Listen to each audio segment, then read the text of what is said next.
రఘునాథ్ రెడ్డి గారి మరణం తీరని లోటది. యావత్ సినీ ప్రపంచమే జీర్ణించుకోలేకపోతూ ఉంది. దాదాపు కొన్ని వందల సినిమాలు చేశారు ఆయన, అన్ని పాత్రలు చేశారు. ముఖ్యంగా నాకు నా డైరెక్షన్లో కూడా ఒక 4-5 వర్కులు చేశారండి. ఫస్ట్ నేను ఆర్టిస్ట్గా ఉన్నప్పుడు ఓ స్త్రీ రేపురా అనే ఒక మూవీలో నాకు ఆయన బావగారుగా క్యారెక్టర్ చేశారండి. నాకు అక్కగా వచ్చేసి సనా గారు చేశారు. ఇప్పటి వరకు ఆయన నాకు బావగానే ఉన్నారండి. నేను ఆయన ఎప్పుడు పిలిచినా బావగారు నమస్తే అంటే నమస్తే రమణ బాగున్నావా నన్ను చాలా ఆప్యాయతతో పిలిచేవారు. రెండోది ఆయన పంచువాలిటీ నెంబర్ 1 అండి. అంటే పెద్దవాళ్ళు పాత ఆర్టిస్టులు ఉండేటటువంటి అదే మెయింటైన్ చేస్తూ వచ్చారు. మొదట ఓ స్త్రీ రేపురాలో నేను ఆయనకు బామ్మర్ది క్యారెక్టరు మేమిద్దరం ఎలా చేసామంటే,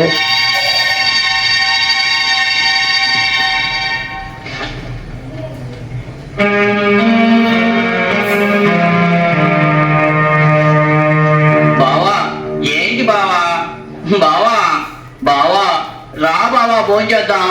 నువ్వు భోంచేయలేదని అక్క భోంచేయలేదు, అక్క బదని నేను భోంచేయలేదు, నేను భోంచేయలేదని ఇంట్లో ఎవరు భోంచేయలేదు. బావా బావా రా బావా భోంచేద్దాం. నువ్వు భోంచేస్తే అక్క భోంచేస్తుంది, అక్క భోంచేస్తే నేను భోంచేస్తాను, నేను భోంచేస్తే ఇంట్లో అందరూ భోంచేస్తారు. రా బావా భోంచేద్దాం. ఎందుకండి ఇంత చిన్న విషయానికి అంత బాధపడతారా? రండి భోంచేద్దరు కానీ. రండి.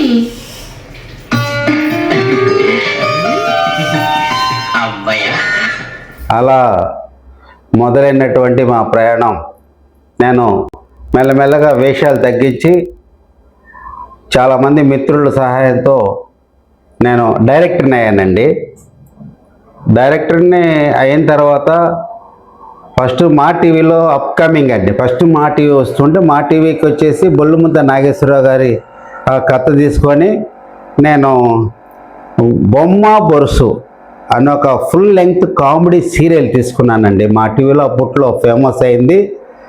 దాంట్లో ఒక మెయిన్ రోల్ హీరో ఫాదర్గా మా బావగారు అయినటువంటి రఘునాథ్ రెడ్డి గారికి ఫోన్ చేయంగానే, బావగారు ఒక సీరియల్ డైరెక్ట్ చేస్తున్నాను, దాంట్లో మీరు వేషం వేయాలంటే ఓ వేస్తానన్నారు. ఎందుకు సంకోచిస్తున్నావు రమణ చెప్పు అన్నారు. అట్లా కాదు బావగారు, ఇట్లా మీరు చూస్తే సినిమా ఆర్టిస్టులు బాగా బిజీగా ఉన్నారు, కానీ నేను చేసే సీరియల్ కదా అంటే, అవన్నీ పట్టించుకోవద్దు, నేను నీ మనిషిని, నువ్వు ఏ క్యారెక్టర్ ఏమన్నా ఎందులో ఏమన్నా వేస్తానని చెప్పారు. చాలా చక్కగా చేశారండి. బొమ్మ సీరియల్ ఆయన చేసినటువంటి పాత్ర ఎంత ఇన్వాల్వ్ అయి చేశారో మీరే చూడండి.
చేసుకుంటావు, అంతఃస్రావులు కోరుకుంటావు.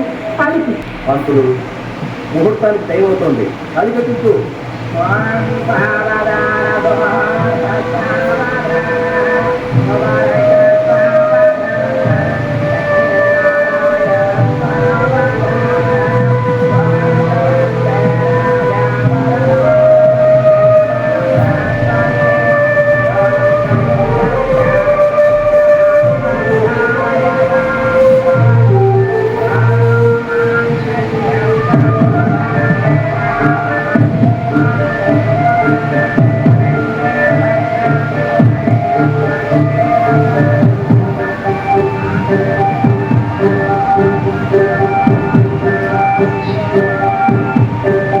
నువ్వు ఆపరా.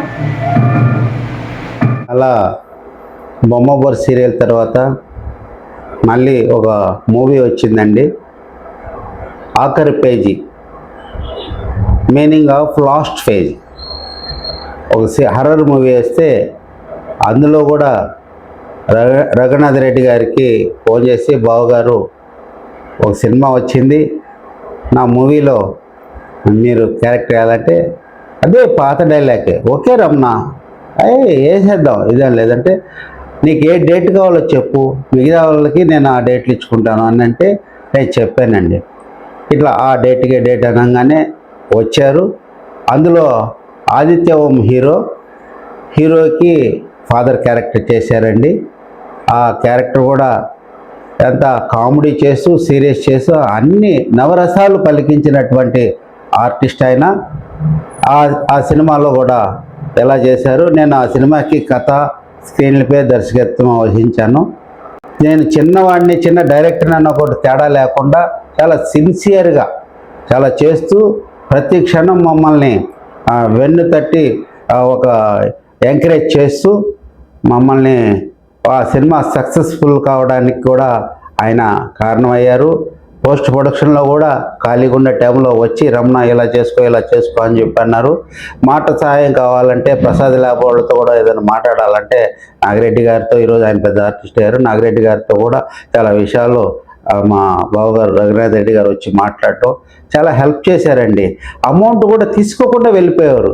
బావగారు ఏంటి అంటే ఏడపోద్ది రమణ రేపు ఇస్తూలే, చిచి డబ్బులదే ఉందా అని చెప్పి ఇస్తే మేము కవర్లో పెట్టిస్తే అలాగే కారులో పెట్టుకొని వెళ్ళేవాళ్ళండి.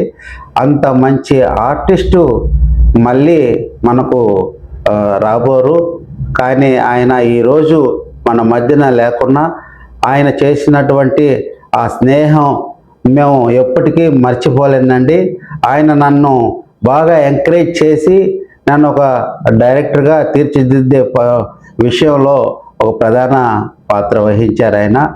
అలా నేను చేసిన ప్రతి సినిమాలో ఆయన క్యారెక్టర్ అనేది ఉంది.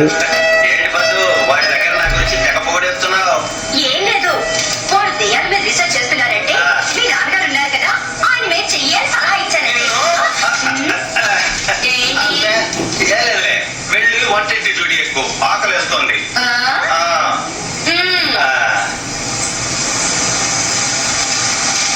దీని నోట్లో నోరు పెట్టడం కంటే పేపర్లో తల పెట్టడం మంచిది.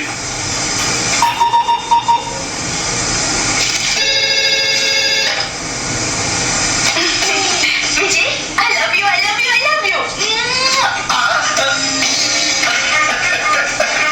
నాన్న విజయ్, అమ్మా వాడు వస్తున్నాడు, ఇంకొకసారి ముద్దు పెట్టమ్మా.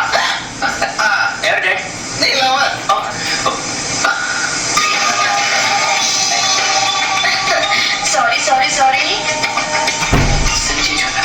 స్విచ్ ఆఫ్ చేసింది.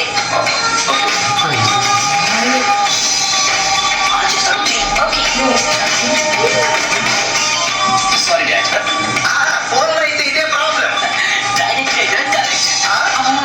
స్కిప్ పెట్టండి. మరే నిన్ను కనడమేనా తప్పైంది అంటే సారీ చెప్పండి. సారీయా? ఎందుకు? నన్ను కనకు. సారీ, ఇంకెప్పుడు నిన్ను కనను. Okay, it's all right dad. ఇప్పుడు నాకు సారీ చెప్పండి. నీకు కూడా సారీనా? ఎందుకో? మిమ్మల్ని కట్టుకున్నందుకు. అయితే definitely I am not sorry. అలాంటి మనిషిని ఈరోజు లేరంటే ఏదో అయిపోతుంది, మాట కూడా తడబడుతుంది.